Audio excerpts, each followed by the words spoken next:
Μέχρι τον Ιούνιο, που περιμένω ως τότε να πραγματοποιηθεί το ωραιότερο και πιο τρυφερό όνειρο της ζωής μου, καμία καλλιτεχνική απασχόληση δεν πρόκειται να με δεσμεύσει.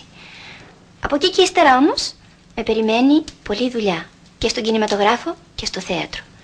Στον κινηματογράφο θα συνεχίσω τη συνεργασία μου με τη Φίνος Φιλμ, που τόσο ωραία άρχισε με την Αρχόντισσα και τον Αλήτη, θα συνεχιστεί με τη Δασκάλα με τα χρυσά μαλλιά και με μια σειρά πολύ ωραίων ταινιών για το 1969. Θεατρικά όνειρα είναι η επανεμφάνισή μου στο θέατρο ύστερα από απουσία ενός έτους. Θα εμφανιστώ μαζί με τον Δημήτρη σε δικό μας θέατρο και με πολύ πολύ όμορφες προοπτικές. Αυτά. Εύχομαι να πραγματοποιηθούν. Το εύχομαι ολόψυχα και πιστεύω πως διερμηνεύω μια ευχή, όχι προσωπικά δική μου, μονάχα, αλλά όλου του κόσμου, των μυριάδων Ελλήνων που σας παρακολουθούν, που σας χαίρονται, που σας αγαπούν. Σας ευχαριστώ και εσάς και όλους που μας αγαπούν. Πού είναι ο Δημήτρης? Ο Δημήτρης έπρεπε να έχει έρθει, μου οπότε θα πεταχτεί από το θέατρο να με δει λίγο. Εκτός αν πέρασε από τη Φίνος Φιλμ, είχε κάτι να συζητήσει με το Φίφι. Ανάτος μου, φαίνεται έρχεται. Δημήτρη! Γεια σας! Έλα, γεια σας. Γεια σου, παιδί μου. Γεια σου, Άλκη, πώς από εδώ, χρόνια πολλά. Μας βλέπεις στην τηλεόραση. Πω, θα σε εξηγήσω την τηλεόραση, γιατί τηλεόραση. Είναι μεγάλη ιστορία. Χρόνια πολλά, λοιπόν. Ελπίζω δεν θα αποδώσεις σε όσους έλειπαν από το θέατρο σαν αίτιο την τηλεόραση. Όχι. Πώς πήγε απόψε?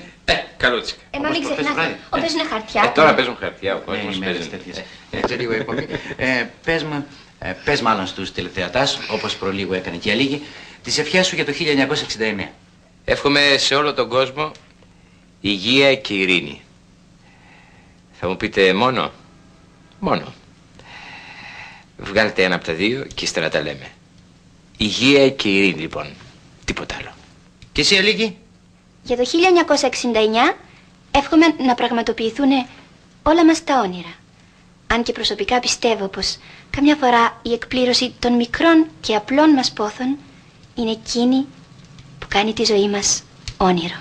Σας ευχαριστούμε θερμά, παιδιά, για τις ευχές σας και κυρίως για τη συμμετοχή σας στην πρωτοχρονιάτικη εκπομπή μας, που πιστεύω ότι εγκαινιάζει μια νέα περίοδο στην αγαθή συνεργασία, στην φιλική συνεργασία και στην αγάπη μεταξύ των αστέρων του ελληνικού κινηματογράφου και της τηλεοράσεως του Εθνικού Ιδρύματος Ραδιοφωνίας.